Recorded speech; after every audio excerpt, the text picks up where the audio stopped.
Bon dia, benvolguts amics i amigues de Taula de Filologia Valenciana. Com sabeu, des de l'any 2009, la nostra associació ha celebrat de manera ininterrompuda la Jornada sobre el Valencià, un congrés sobre l'ensenyament, la normativa, el model i l'ús social de la nostra llengua. Una jornada itinerant que poble a poble i comarca a comarca ha acollit les comunicacions i ponències dels millors experts i investigadors. A més, gràcies al patrocini de l'Acadèmia Valenciana de la Llengua i de Caixa Popular, al llarg d'estos anys han pogut convocar 2 premis a les millors investigacions. Enguany, degut a les circumstàncies de salut pública que tots coneixeu, la prudència ens demanava no celebrar la jornada en el format presencial. Però no hem volgut perdre l'oportunitat de dur-la a terme d'una altra manera. És per això que ara presentem aquesta jornada tan especial de manera virtual. Tot seguit podreu visualitzar les comunicacions que han preparat els nostres participants d'enguany i tindreu l'oportunitat d'interactuar amb ells a través d'un xat.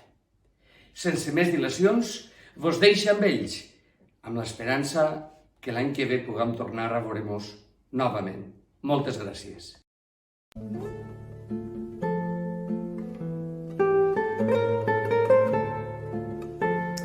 Hola, bon dia.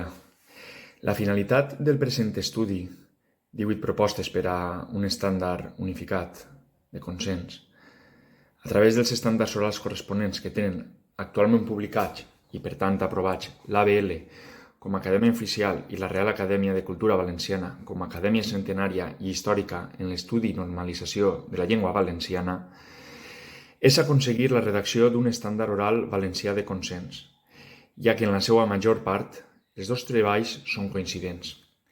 En els apartats on presenten alguna diferència de criteri, realitzacions estàndards o realitzacions acceptables, o diferències sobre la recomanació o no d'usos concrets, realitzacions acceptables o realitzacions no recomanables, sempre s'ha intentat buscar la solució menys restrictiva o la més flexible.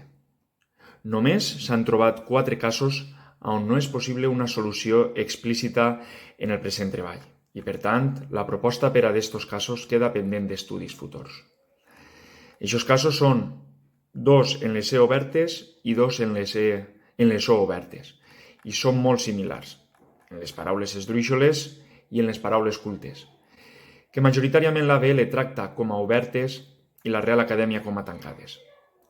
En el present estudi s'ha optat per no fer cap proposta en ferm al respecte, ja que es tracta d'un estudi exclusivament sobre l'estàndard oral, de manera que l'anàlisi en profunditat de l'articulació oberta o tancada d'eixes vocals en cada paraula concreta extralimitava el camp del treball que estem realitzant. No obstant, entenem que són 4 casos no massa problemàtics per a l'aprovació d'un estàndard oral únic de consens. En qualsevol cas, una consideració que sí que podem fer és que una manera de solucionar eixa divergència seria deduir marcs que demanen una E tancada, com ara Cèsar. Cèsar seria una pronunciació estranya a la fonètica tradicional valenciana. L'ABL disposava de l'estàndard oral valencià, publicat dins del Diccionari Ortogràfic i de Pronunciació del Valencià, mentre que l'estàndard oral valencià de la Real Acadèmia ha sigut actualitzat dins de la nova gramàtica de la llengua valenciana, però no compta amb una publicació pròpia. Per això, i per comoditat, s'ha decidit usar l'estructura que presenta l'estàndard oral valencià del Diccionari Oral i de Pronúncia del Valencià. Això no significa que no s'hagi usat tota la documentació de la Real Acadèmia publicada al respecte. Per tant, en el present estudi s'ha considerat també usar la gradació que fa l'Acadèmia Valenciana de la Llengua en el seu estàndard oral valencià, per considerar-la fàcil d'entendre i pedagògica per al fi que es persegueixen aquestes línies. Confeccionar un estàndard oral valencià lo més inclusiu, plural i genuí possible, usant en tots els casos solucions i propostes que apareixen actualment en els estàndards de l'Acadèmia Valenciana de la Llengua i de la Real Acadèmia de Cultura Valenciana. La gradació és la següent. Es consideren pròpies del valencià estàndard aquelles realitzacions que pràcticament són generals en tot el territori o que tenen un prestigi social amplament reconegut. Es consideren acceptables algunes realitzacions d'àmbit general que presenten una alteració respecte a la grafia o aquelles que són específiques d'un àmbit territorial reduït, dins del qual resulten plenament vàlides. Es consideren no recomanables en el valencià estàndard aquelles realitzacions d'un abast territorial molt reduït o amb unes connotacions poc prestigiades en el conjunt de la comunitat lingüística. Al llarg de les 18 propostes del treball s'intenta unificar dos conjunts on la intersecció dels quals és lo suficientment ampla i útil com per a poder parlar d'un estàndard únic. Abans d'arribar a les conclusions, comentarem algunes consideracions finals, extretes a partir dels documents de l'estàndard oral valencià de la Real Acadèmia de Cultura Valenciana. La primera d'elles és que les diferències que podem trobar entre els dos estàndards estudiats són molt poques. La majoria d'elles giren al voltant de consideració com a principals o com a secundàries de realitzacions fonètiques que les dues propostes constaten com a una realitat en el valencià actual. Per tant, les dues propostes donen compte de l'estàndard valencià real. A partir d'eixa dada objectiva, hem de destacar que en el valencià oral actual es mantenen pronunciacions que van d'acord amb l'etimologia, la documentació clàssica valenciana i la tradició oral, com és el cas de jaure, empar, llançar, nàixer, traure, redó, fenoll, genoll, rastoll i derivats. I també altres que, encara que no siguin tan etimològiques o que tinguen una etimologia incerta, per tradició i d'acord amb la documentació clàssica valenciana, han de conviure amb formes introduïdes en temps recents o que procedixen d'altres modalitats lingüístiques. És el cas d'arrancar, lleuger, meravella, resplendor, sencer i derivats.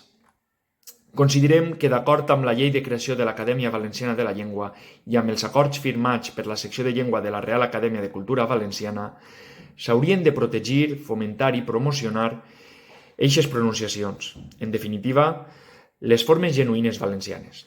I això vol dir, no poques voltes, representar-les en la grafia, sense que implique bandejar o prohibir-les. Totes les solucions de les realitzacions fonètiques pròpies valencianes que són privatives de la nostra llengua, emmudiment de la S en la terminació ESA, EA, pronunciació de la vocal pretònica de les paraules acabades en iximent, ixement, com a I, etc., i que fan que el valencià siga valencià i siga diferent respecte a altres modalitats lingüístiques, haurien de ser les fomentades i promocionades de manera més clara, unívoca i transparent. I això li correspon fonamentalment a l'ens que per llei és l'oficial en la normalització i normativització de la llengua valenciana, l'Acadèmia Valenciana de la Llengua. Però no únicament hem de demanar-li responsabilitat sobre la nostra llengua a l'Acadèmia Valenciana de la Llengua. També la Real Acadèmia de Cultura Valenciana, com a institució històrica en l'estudi i normativització de la llengua valenciana, així com part constitutiva en el naixement de l'Acadèmia Valenciana de la Llengua al costat de l'Institut Interuniversitari de Filologia Valenciana, hem de demanar-li responsabilitat, en la mida que li correspon, per a poder arribar a consensos més amples i transversals sobre la més forta senya d'identitat que tenim com a poble, que és la nostra llengua. Després de fer un estudi sistemàtic de l'estàndard oral valencià de l'AVL i de l'estàndard oral valencià de la Real Acadèmia, la conclusió a què apleguem és que en estos moments estem en disposició d'arribar a un estàndard oral valencià únic, aprovable per les dues institucions que actualment treballen en l'estudi del valencià des de dues normatives diferents. Per una banda, l'AVL oficial segons l'Estatut d'Autonomia que normativitza a partir de les conegudes com a normes de Castelló, encara que les bases originals de 1932 contemplaven algunes opcions que avui en dia no són oficials, les usades en l'educació, l'administració i a dia d'avui majoritàriament per la societat valenciana, en molts casos simplement per ser les oficials, i sense que això implique cap significació ideològica. Per l'altra banda, la Real Acadèmia, entitat centenària i històrica de l'estudi i normativització de la llengua valenciana, que fins a 1980 usà les bases de castellà originals de 1932, a diferència de l'Institut Interuniversitari de Filologia Valenciana, inicialment Institut Universitari, que en aquella època ja usava una adaptació valenciana de les normes de l'Institut d'Estudis Catalans. I a partir d'aquest any, les conegudes com a normes del Puig, usades avui per una minoria valencianista compromesa amb l'autoctonisme idiomàtic que no es veu encara prou representada per la normativa oficial de l'AVL. Recordem que aquesta normativa, teòricament, havia de ser prou transversal, plural i flexible per a que totes les sensibilitats pogueren sentir-se còmodes usant-les, més enllà d'altres valoracions al respecte de l'entitat i naturalesa de la llengua. Així, pues, serà qüestió de voluntat de les dues acadèmies que, seguint aquest estudi, el qual conté 18 propostes, o altres que es puguen fer, puguen actualitzar els seus estàndards orals i treballar sobre un estàndard únic. Cap de les dues acadèmies perdria ni renunciaria a res i qui eixiria guanyant, i molt, seria la societat valenciana en el seu conjunt. Moltes gràcies.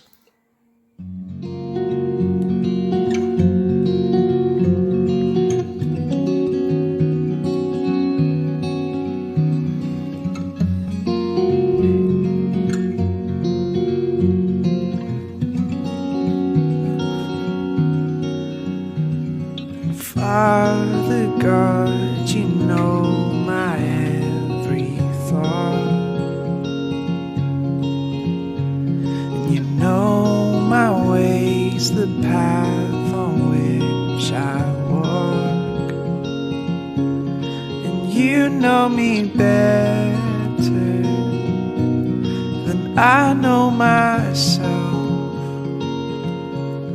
and you've known me longer anyone else. Such knowledge is too wonderful for me, and I can't even understand it. Such knowledge is too wonderful.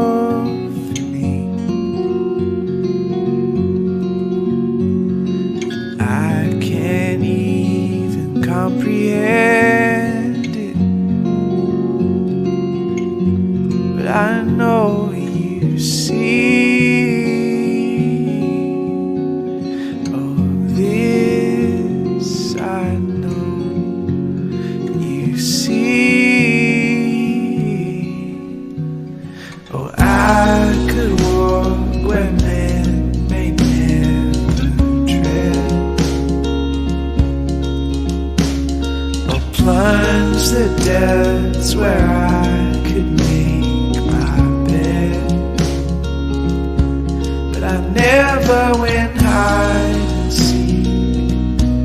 You're so good at finding me, only lost in the mystery of the depth of your love. Knowledge is too wonderful for me, and I can't even understand it. Such knowledge is too wonderful for me. Oh, and I can't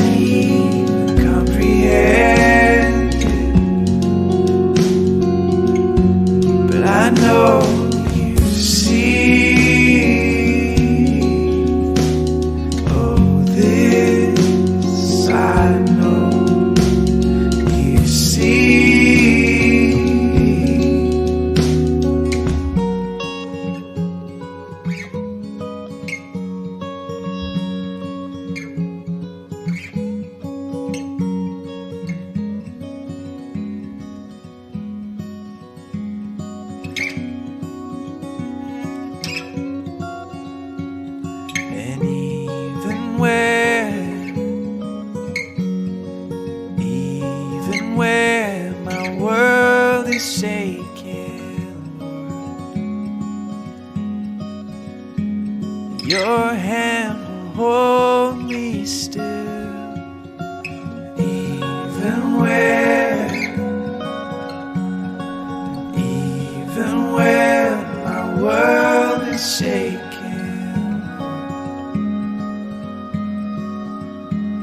Your hand will hold me still. I'm fearfully and wonderfully made. I'm fearfully and wonderfully made.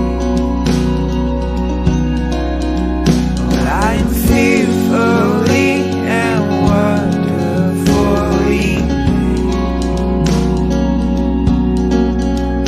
I'm fearfully and wonderfully made.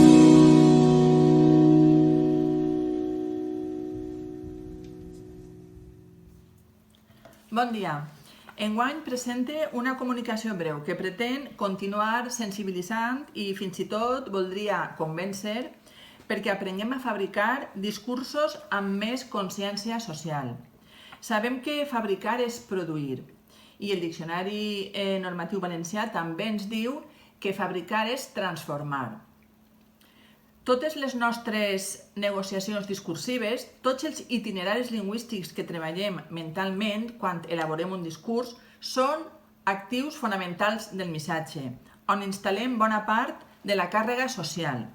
Així doncs, tant la formació com el contingut del discurs tenen, al nostre parer, un protagonisme a parts iguals.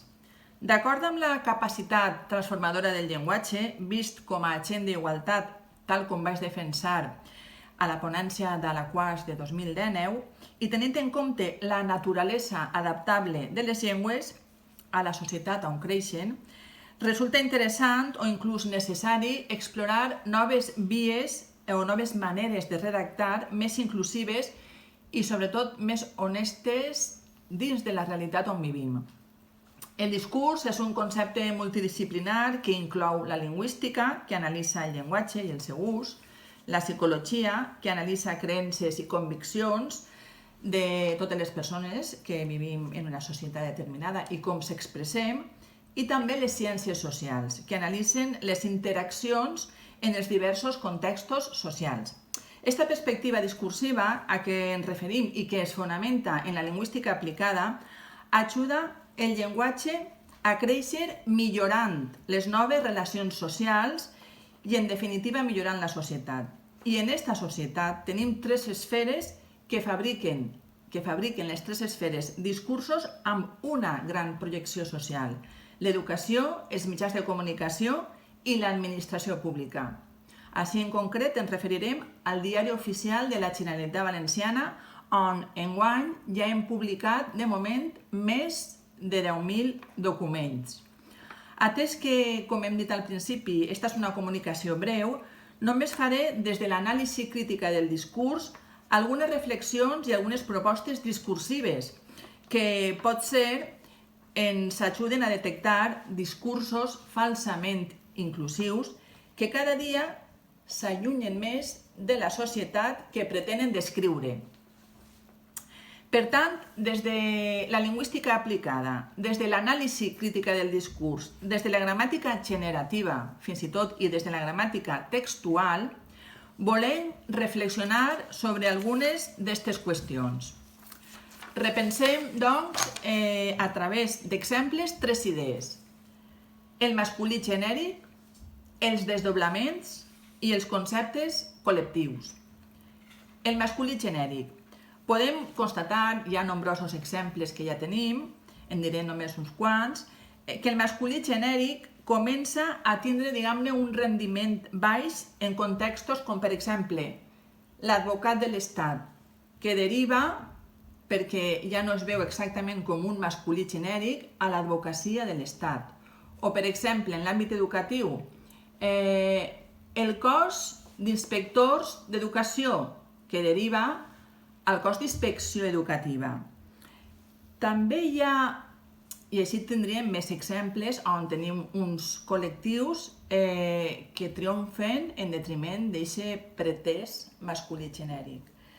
També hi ha professions i càrrecs, diguem-ne, que socialment estan infrarrepresentats quan els descrivim a través d'un masculí genèric, sobretot si venen de sectors laboralment masculinitzats. Per exemple, l'urbanitzador, el promotor, el constructor, el liquidador, el beneficiari. Totes aquestes paraules que ens arriben a través de documents per a traduir del DOC pertanyen a l'àmbit de la construcció, un àmbit laboralment masculinitzat. Quan les pensem en femení, quan pensem promotora, constructora, urbanitzadora, beneficiària, liquidadora, realment una urbanitzadora, una promotora, una constructora, estem pensant en una empresa, més que en una dona qualificada que té un treball dins de l'àmbit de la construcció. Aleshores, quan fem aquest femení s'adonem que no tenim un masculí genèric que realment faci referència al masculí i al femení. Estem pensant en una empresa organitzadora, com dèiem, val? Tot i que sabem que tenim dones arquitectes, empresàries, promotores, constructores, peones, oficiales, etc., tant en l'àmbit laboral com en l'àmbit acadèmic. L'ús i abús sistemàtic moltes vegades del masculí genèric comporta totes aquestes situacions. Sabem que en aquests exemples el masculí genèric d'alguna manera perd una part de la seva funció representativa plural i d'una manera també cada dia més habitual esdevé un fals masculí genèric, pretesament inclusiu. L'ús i l'abús sistemàtic del masculí genèric també comporta en moltes ocasions una inèrcia bastant reveladora. Per exemple, en alguns sumaris que publiquem al Diari Oficial de la Generalitat Valenciana es parla de nomenaments de funcionaris, de professors, de catedràtics, d'administratius, d'aspirants, d'exclosos, d'admesos, de becaris, d'estudiants, etc.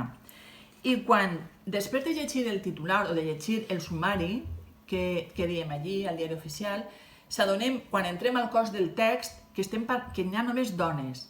Aleshores, només s'ha utilitzat un masculí genèric al titular, al sumari, i en realitat, per aquesta inèrcia del masculí genèric, no hem vist, o la persona que redacta no ha vist, que estem fent concretament en aquest document només referència a dones. Aleshores, hem fet un mal ús del masculí genèric, perquè hi tocava parlar d'admeses, excloses, funcionàries, professores, catedràtiques, administratives, etc. Aquesta inèrcia, també dins dels documents oficials que hem estudiat, també dona peu a certes errades de concordança gramatical, perquè, per exemple, quan parlem que es declara com a hereu havintestat la Generalitat Valenciana, hi ha una inèrcia de posar-ho sempre en masculí, quan sabem que, en aquest cas, la Generalitat Valenciana és hereva havintestada. A més, el diccionari de l'Acadèmia Valenciana admet havintestat, havintestada. Aleshores, aquestes inèrcies són les que un poc estem així fent esment perquè hi ha vegades que confonen i que donen errors gramaticals de concordança. Per exemple, des de la categorització laboral, la subescala, quan parlem de cossos, el cos tècnic de traducció, per exemple, el cos tècnic de traducció. Però quan parlem de la subescala o de l'escala, fiquem, en la majoria, es posa en la majoria, abans de corregir, ens arriben els textos, subescala, tècnic mitjà, escala, tècnic. I no fem la concordança, subescala tècnica mitjana o escala tècnica superior, per exemple, tot i que en el cos tècnic sí que fem la concordança. Aleshores, aquesta inèrcia que tendeix a fer un masculí genèric, tot i que sigui incorrecte gramaticalment, perquè no concorda. Per exemple, un titular de eldiario.es deia: el 70% de los lectores son mujeres. En canvi, si diérem, aquí tenim un masculí genèric, que el 70% de los lectores són mujeres. En canvi, si passem a dir que el 30%, reprenent la mateixa idea, que el 30% de los lectores són hombres, segurament la frase o queda un poc absurda o no s'acaba d'entendre. Segurament ens hauríem de desdoblar perquè s'entenguera bé. O podríem dir, per exemple, el 30% de lectores, entre lectores i lectors són homes, o del total de lectores i lectors, un 30% són homes. És a dir, que en funció del que volem dir, de vegades, si no desdoblem, no queda clar exactament el missatge. El mateix passaria si fins i tot fem referència a una professió més masculinitzada, més feminitzada, com podria ser infermeres i infermers. Si diem el 70% dels infermers són dones, hauríem de, si parlem de l'altre 30%, hauríem de dir el 30% dels infermers són homes. Estaríem en el mateix cas. Hauríem de dir, segurament, en el col·lectiu d'infermeria el 30% són homes, o dir que, com hem dit abans, que del total d'infermeres i infermers, un 30% són infermers, són homes, val? El masculí genèric no sempre, per tant, no sempre representa i descriu bé tota la realitat a què fa referència i no sempre funciona igual. Té, com si diguérem, diversos graus d'adequació i fins i tot, com hem vist, es poden generar incorreccions gramaticals. Si canviem de registre i aguaitem un poquet els mitjans de comunicació, i ara parlem dels desdoblaments, últimament, en temps de pandèmia, s'ha parlat molt, per exemple, de la necessitat de la infermera escolar.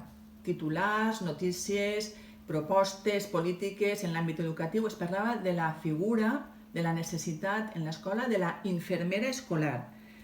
I també en el relat de la pandèmia es parlava molt del treball titànic que han fet metges i infermeres. Fins i tot el sindicat d'infermeria SATSE anunciava que todos los colegios tendrán su enfermera.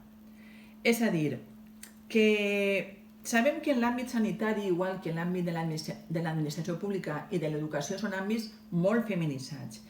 Però això no vol dir, perquè si hi ha àmbits molt feminitzats, que hem de reproduir estereotips. La infermera escolar, només en femení, reprodueix un rol cuidador de les dones, més enllà de la categorització professional, i subordina en certa mesura des del punt de vista laboral, que com veurem després més avant en la frase següent quan parla de metges i infermeres. És a dir, tenim una, diguem-ne, subordinació, un grup A, els metges, un grup B, infermeres, i una...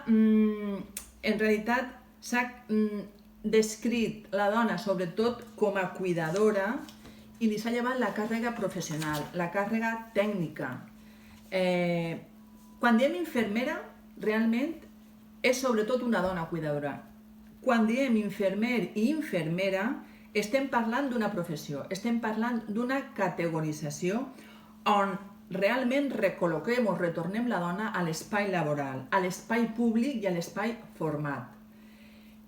Quan escrivim, quan publiquem, hem de saber que la lletra impresa ajuda a legitimar, i en aquest cas legitimem o no molts estereotips, tant en les publicacions oficials com en els mitjans de comunicació, com en els llibres de text en l'àmbit educatiu.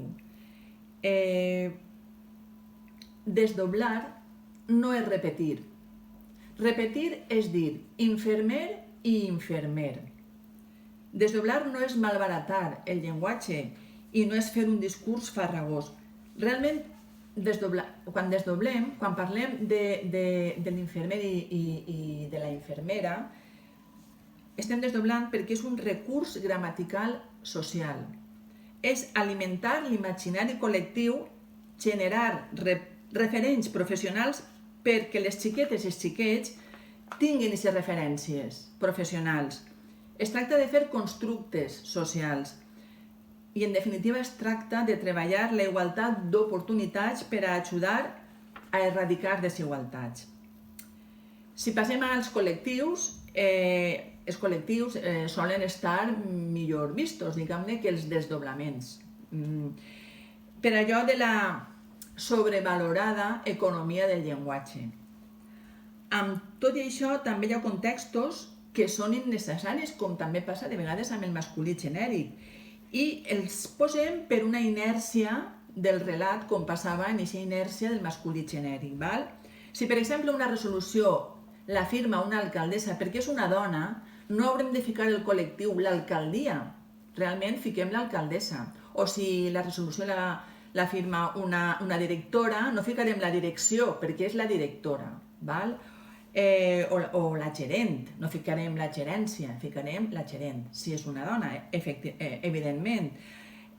O la rectora, i no el rectorat, si tenim una rectora.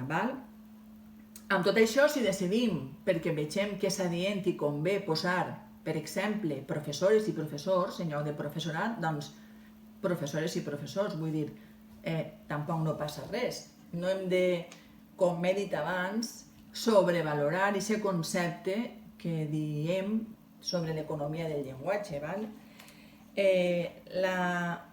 La nostra proposta, en definitiva, és la de reflexionar sobre totes aquestes qüestions i des del consens fer un llenguatge, implementar, construir, fabricar un llenguatge que siga un instrument cada dia millor per a totes les persones que vivim en una societat, que siga un llenguatge actualitzat, que siga productiu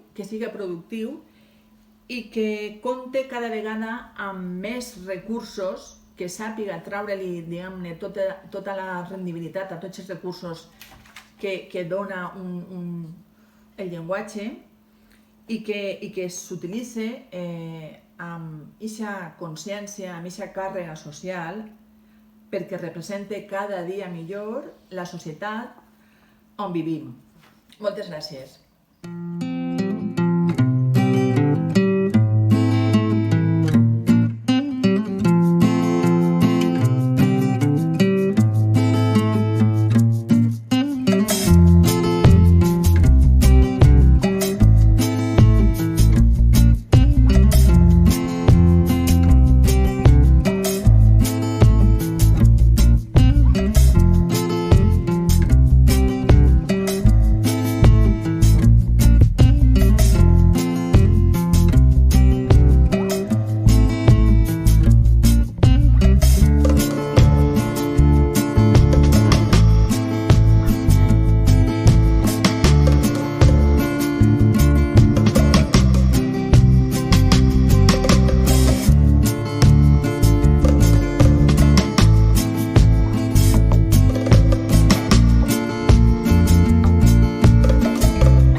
Literatura a l'IES Clot de Lilló del Campello i en la meva intervenció us exposaré el treball de fi de grau que vaig realitzar amb l'ajuda d'Abelard Saragossa l'any 2018.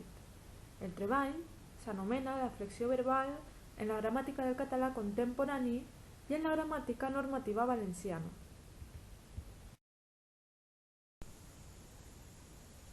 En primer lloc, justificaré l'objecte d'estudi. Tot seguit em centraré en l'anàlisi de les dues gramàtiques. A continuació reflexionarem al voltant de les conclusions a què hem arribat i finalment resumiré les aportacions del treball. Bé, abans de tot, voldria destacar que la tria d'aquest treball va estar meditada. Tenia clar que el tema havia d'estar relacionat amb la lingüística i més concretament amb la morfologia, ja que des que anava a escola m'ha interessat molt. Però encara ho vaig tindre més clar quan vaig fer l'assignatura Morfologia Catalana amb el professor Abelard Saragossa, perquè allà on l'ensenyament que havia tingut em feia desconfiar de mi com a valenciana, les seues classes em mostraven que la realitat era la contrària. Per això, entre les propostes que Saragossa oferia, vaig triar analitzar la flexió verbal en aquestes dues gramàtiques. Pel que fa al cos del treball i la metodologia que seguirem, començarem amb un primer apartat en què introduïm l'objecte d'estudi i la causa del treball, és a dir, la necessitat d'analitzar la flexió verbal en la gramàtica del català contemporani i en la gramàtica normativa valenciana, i seguidament realitzarem una xicoteta descripció del contingut en què assenyalem que per a analitzar aquestes dues gramàtiques usaríem com a mitjà la descripció de com actua Saragossa en la seva gramàtica valenciana raonada i popular i que completaríem les dades d'esta gramàtica amb les del manual d'ací i d'allà C2. Bé, una vegada feta la introducció, ens centrarem en l'anàlisi de la gramàtica del català contemporani, concretament del capítol Flexió verbal regular, elaborat per Maria Pilar Perea. Des de l'inici, indiquem les absències sobre les flexions verbals que hi ha en l'ensenyament i el desplegament va a poc solucionant-les. La primera qüestió de la qual jo no era conscient és com introduir la flexió verbal en la gramàtica. Veiem que una actuació freqüent és recórrer a molts conceptes que la gramàtica prèviament no ha definit. 8 conceptes en el cas de Perea. Doncs bé, Saragossa fa la mateixa operació recorrent només a 2 conceptes que el manual tracta en la part prèvia i que són temps i concordança.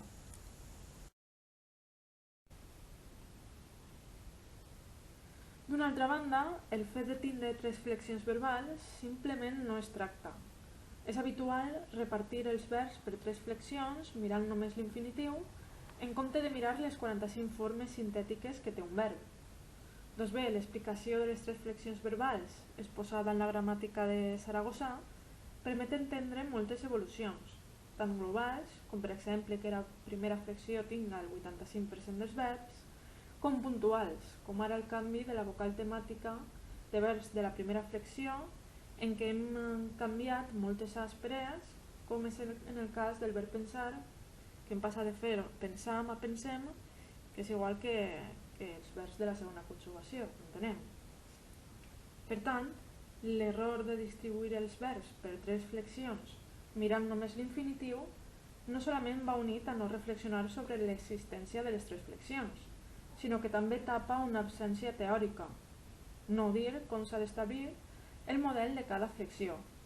En aquest sentit, hem de saber que fa anys que una gramàtica nostra ha aclarit la incògnita, la de Sanchis Warner de 1950, però molt pocs estudiosos parlen d'ella.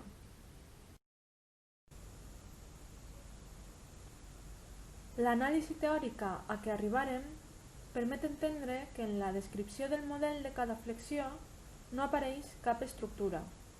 Esta absència d'estructures flexives, que pot anar unida a un excés de terminologia, permet dir que en la tercera flexió, que és un model per definició, hi haurien 2 models, l'incoatiu i el pur.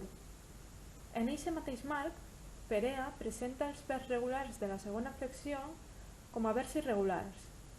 Això no obstant, la gramàtica de Ballot de 1813, la qual hauríem de tindre més en compte, ja mostrava una concepció estructural del conjunt de la flexió verbal.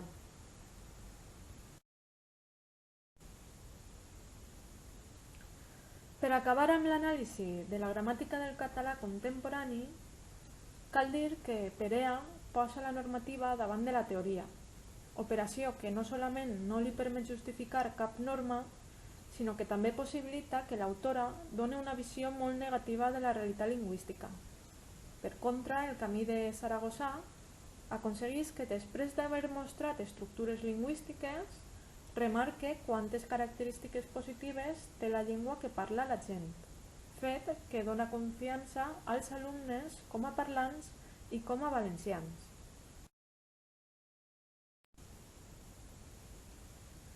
Si estudiant l'actuació de la gramàtica del català contemporani hem trobat un grau de coherència i d'aplicació no molt alt, en la gramàtica normativa valenciana trobarem un panorama semblant.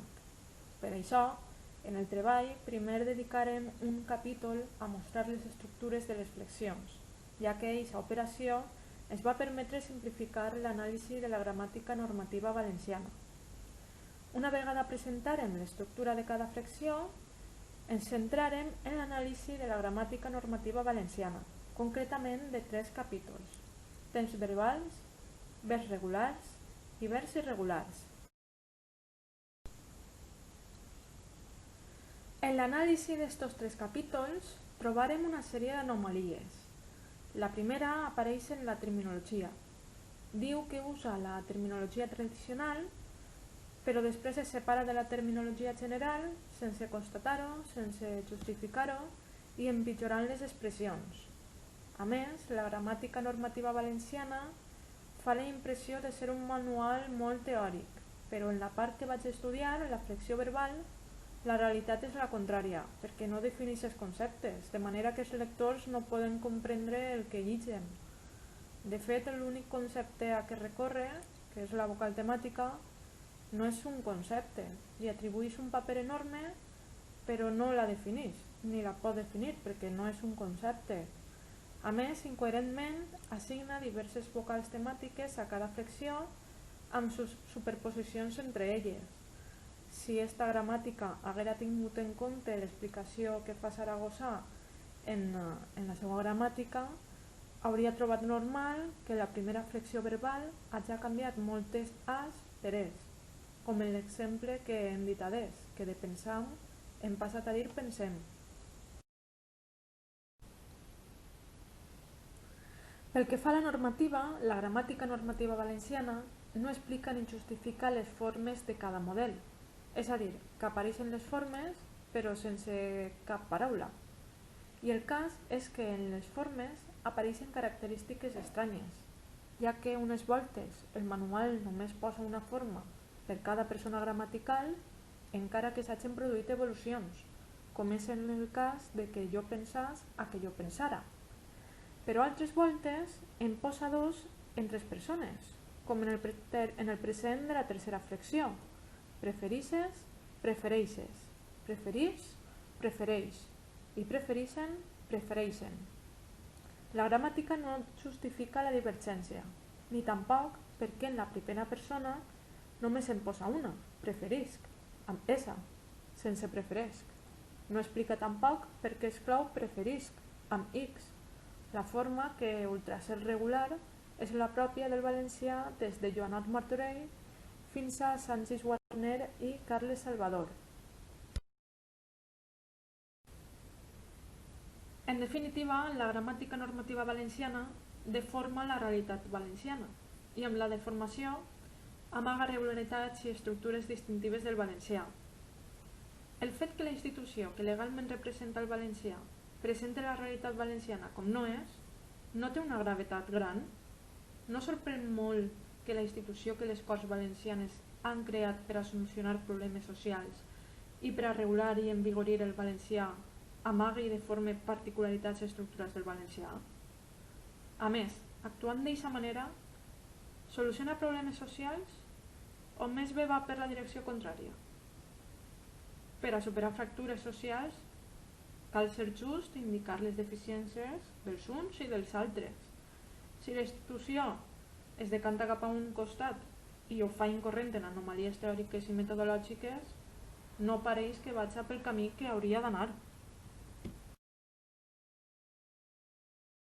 En conclusió, reflexionem un poc. Si els manuals universitaris i la gramàtica que hauria de ser més representativa del valencià actuen com acabem de resumir, no és previsible i natural que els llibres escolars es limiten a ensenyar de memòria i a rectificar formes regulars dels alumnes? Ara bé, això no és lamentablement injust amb el valencià, amb els valencians i amb la valencianitat? Bé, per acabar volia dir que este treball m'ha portat un enriquiment tant personal com acadèmic. Enfrontar-me a l'anàlisi dels textos gramàtiques va estar més que una dificultat, una motivació, que sens dubte no hauria estat possible sense l'ajuda i la constància de qui m'acompanya en aquest procés. Per això no voldria acabar la ponència sense agrair el director del meu treball, Abelard Saragossa, per haver-me ensenyat tant i per haver-me animat també a participar en aquesta jornada sobre el valencià. De la mateixa manera, també voldria donar les gràcies a Taula de Filologia Valenciana per haver acceptat la meva proposta de treball, així com també a la resta de persones que presentaran els seus treballs en el dia d'avui. En definitiva, ha sigut una experiència molt gran que de segur que m'anima a seguir estudiant. Moltes gràcies per la vostra atenció.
Benvingudes i benvinguts al vídeo presentació del meu article titulat La trajectòria vital i literària de Josep Calpe.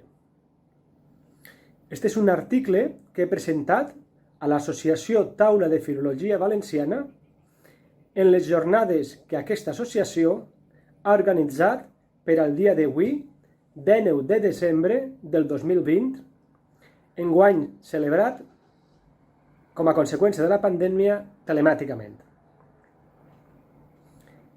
Aquest article és una síntesi d'un treball que he fet sobre la figura de Josep Calpe i que té per títol Calpe, el versaire popular, valencianista i antifeixista que va impulsar el setmanari La Traca. Començaré per la justificació del treball. Em vaig decidir a escriure este treball després de llegir el llibre del professor Antonio Laguna, titulat Vicente Miguel Carceller, El éxito trágico del editor de La Traca. Per primera vegada, en un treball es tractava la figura de Josep Calpe, però el ben cert és que no es tenia en compte la versió de Calpe en relació a l'origen de la publicació i a la posterior ruptura del binomi Carceller-Calpe. Sens dubte, aquest buit en el treball de Laguna va ser el detonant per a confeccionar aquest treball. L'objecte d'estudi d'aquest treball consisteix a fer una aproximació a la trajectòria vital i literària de Calpe de Sabino, per a poder valorar l'abast de la seva contribució a la literatura i al periodisme valencians en el context del primer terç del segle XX. Els objectius d'aquest treball són variats, des de contribuir al coneixement de l'obra literària i periodística de Calpe de Sabino fins a aclarir algunes qüestions relatives a les diverses etapes de la seva vida. El fet que no hi ha hagut cap autor que s'hagi ocupat d'estudiar la figura de Josep Calpe fa que en aquest article s'aconseguisca l'objectiu de fer una primera aproximació a la vida i obra del poeta castellonenc. A més, el present treball aclareix alguns aspectes relacionats en la unió i posterior ruptura entre Carceller i Calpe, durant el període que van compartir al setmanari La Traca.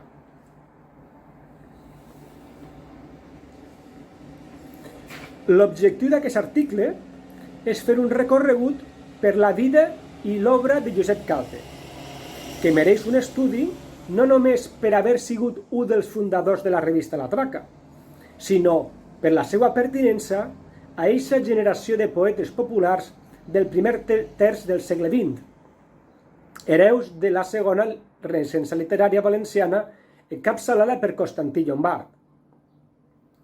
Josep Calpe és un poeta pràcticament desconegut i voldria demostrar, en el present treball, fins a quin punt és immerescut aquest desconeixement. Malgrat que és un poeta autodidacta, Calpe té una gran facilitat en la versificació i un gran coneixement de les expressions populars, girs i modismes arreplegats als carrers valencians. Les obres de Calpe són font on conèixer aquell vocabulari popular tan difícil de trobar si no fora per aquest tipus de composicions. El present estudi analitza cronològicament l'existència del poeta, centrant-nos en les seues relacions amb personalitats rellevants de la cultura valenciana de l'època i, sobretot, en el període que va compartir amb Miquel Vicent Carceller en la direcció de la revista satírica La Traca. Per què hem d'estudiar l'obra de Calpe? Evidentment, el fet de ser cofundador de la revista satírica La Traca ja és motiu suficient per a mostrar interès per la figura del nostre autor. Junt amb Miquel Vicent Carceller, va protagonitzar els inicis d'una de les publicacions periòdiques més importants del primer terç del segle XX. Però és que, a més del seu vessant periodístic, Calpe de Sabino va escriure obres en valencià abans i després del seu període en La Traca. El nostre autor conreà el teatre, la narrativa i sobretot la poesia. L'obra de Calpe, versaire del poble, pot atraure l'atenció dels estudiosos de la llengua popular, perquè mitjançant els seus versos podem conèixer expressions, girs propis del llenguatge col·loquial de finals del segle XIX i principis del XX. Els lexicòlegs poden consultar les seues obres, ja que Calpe tenia unes grans aptituds per al conreu de la poesia popular. Un exemple de font on trobar els textos de Calpe és el Diccionari col·loquial de Martí i Mestre. Les dues obres més conegudes de Josep Calpe són La joia del vers festiu i Rialles i plors. Ambdues obres són publicades en plena Guerra Civil, la primera al 1936 i la segona al 1938. Aquesta data de publicació és important, ja que aquests dos poemaris formen part del reduït nombre de peces literàries escrites en valencià i publicades al País Valencià durant el període 1936-1939. Van ser publicades gràcies als diners que Calpe posseïa fruit del seu negoci hostaler que regentava a la capital del Túria, en concret la posada o l'hostal La Mola, situada al carrer Assaonadors número 6 de València. La poesia que Calpe recull en aquestes dues obres té un caràcter bàsicament festiu, però alguns experts han apreciat que té alguna composició marcadament antibelicista. Per tant, per als estudiosos de la literatura antifeixista d'aquests anys de Guerra Civil, les obres de Calpe poden merèixer la seva atenció. El nostre autor també va compondre unes quantes obres de teatre, com ara Sang de llop i La creu del matrimoni. Calpe estava relacionat en el món del teatre valencià de principis del segle XX, i algunes de les seues obres van ser representades en importants teatres de la ciutat de València, incloent el Micalet o la Societat Festiva L'Antigor. Josep Calpe invertia els guanys que obtenien els negocis hostalers per a sufragar les despeses de les representacions de les seues peces teatrals. Anem ara als orígens de Calpe. Josep Calpe va néixer el 23 de febrer de 1886 a Camps d'Arenós, poble ja desaparegut de l'Alt Millars. Va néixer al si d'una família humil. Josep era el major de 3 germans, el pare Joaquín treballava al camp i la mare, Salvadora, a l'artesania tèxtil. De la seva infantesa sabem que va ser nomenat escolanet pel rector del poble gràcies a la seva prodigiosa memòria. Les vivències a Camps d'Arenós van tindre influència en les seues primeres obres. Així, per exemple, en la novel·la curta Secret de mare, que publicarà al Conte del diumenge, descriu un ball en el qual hi ha una aposta de 2 mossos que es disputen la mort d'una jove. Escrivint-ho, el seu pensament estava a Camps d'Arenós, a la plaça on antigament s'organitzaven aquells balls grandiosos per músics que tocaven les guitarres en ànima ben templada. En aquest sentit, l'autor musicòleg Alfonso Pitarch va escriure la seva tesi doctoral, publicada en la Universitat de Maryland, prenent textos literals d'aquesta novel·la, en els quals s'explica i se descriu els instruments que es tocaven en aquest tipus de balls. Als 13 anys, ocorregué un fet que va condicionar la seva vida i la de la seva família, la mort del seu pare Joaquín després d'una llarga malaltia. A partir d'aquest moment, començà a guanyar-se la vida dedicant-se a oficis diversos, com ara ajudant de farmacèutic, practicant, reparador d'encenedors.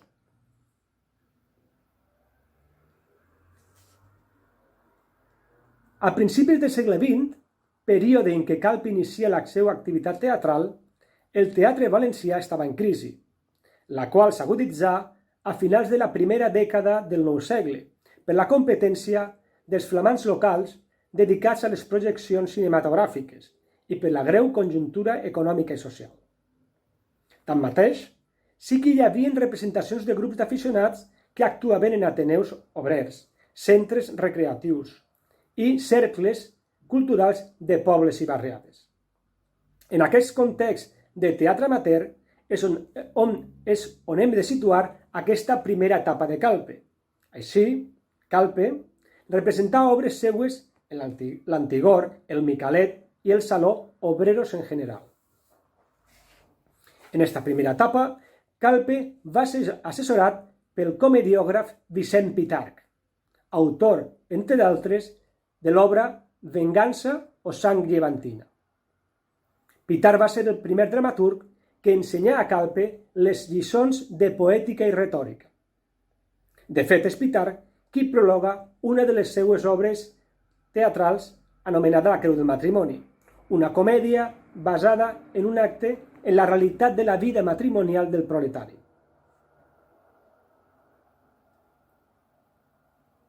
Passem al període de la traca.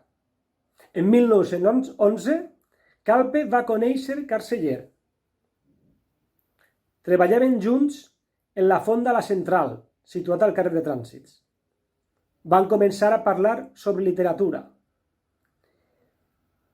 Calpe va convèncer Carceller per a tornar a publicar La Traca, que havia sigut editada 2 anys, encapçalada per Carceller.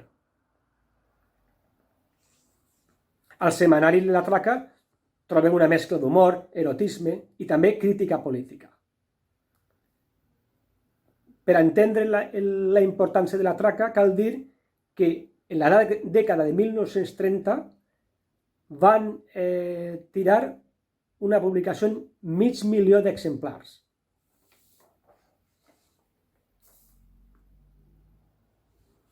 Bé, el cas és que en 1916 Carceller i Calpe es van separar. Calpe va fundar un setmanari que es deia La Matraca, competència directa de La Traca de Carceller. Una de les tesis més importants d'aquest treball és que Calpe és impulsor de La Traca, per diferents motius que s'expliquen en el treball. Passem ara al període dels anys fora de València. El 1916, Calpe va emigrar a França. Es va situar a la ciutat d'Isieux, on es va dedicar en un primer moment a treballar en una fàbrica d'armament durant la Primera Guerra Mundial. Però l'autor castellonenc volia fer fortuna a Amèrica i al costat de la seva dona i els seus 3 fills salpar en direcció a Cuba, a bord del transatlàntic Espany. Durant l'estada a Cuba, Josep va continuar la seva activitat cultural, principalment col·laborant com a escriptor en la revista humorística Muecas de l'Havana, utilitzant diversos pseudònims, com ara Jarana, Musamena i Carcajada. La revista Muecas era humorística i van col·laborar-hi els principals escriptors i artistes de l'època a Cuba.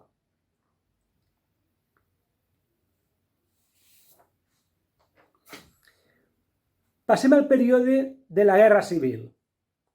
Durant la Guerra Civil, Calpe continuarà vivint a la ciutat de València i publica 2 obres poètiques titulades La joia del vers festiu i Rialles i plors.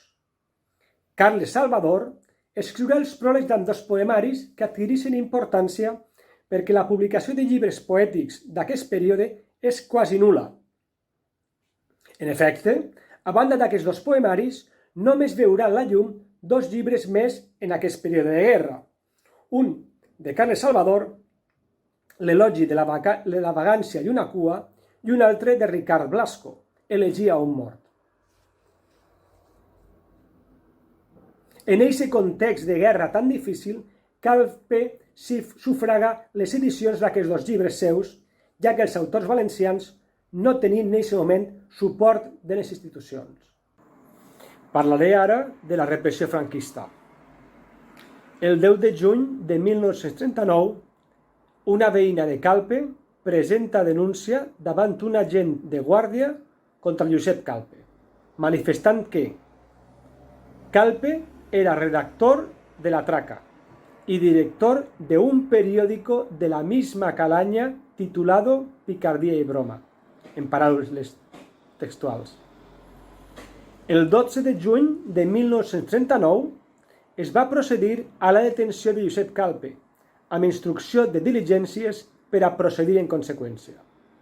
Josep Calpe va passar a ocupar una cel·la de la presó cel·lular de València i va formar part del sumari 8.307. Va eixir de la presó en novembre del mateix any.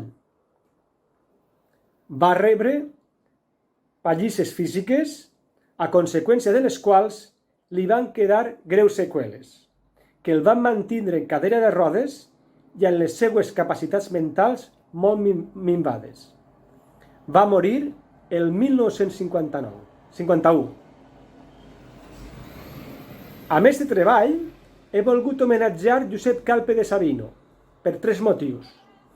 El fet de ser un versaire popular en una gran capacitat en la versificació.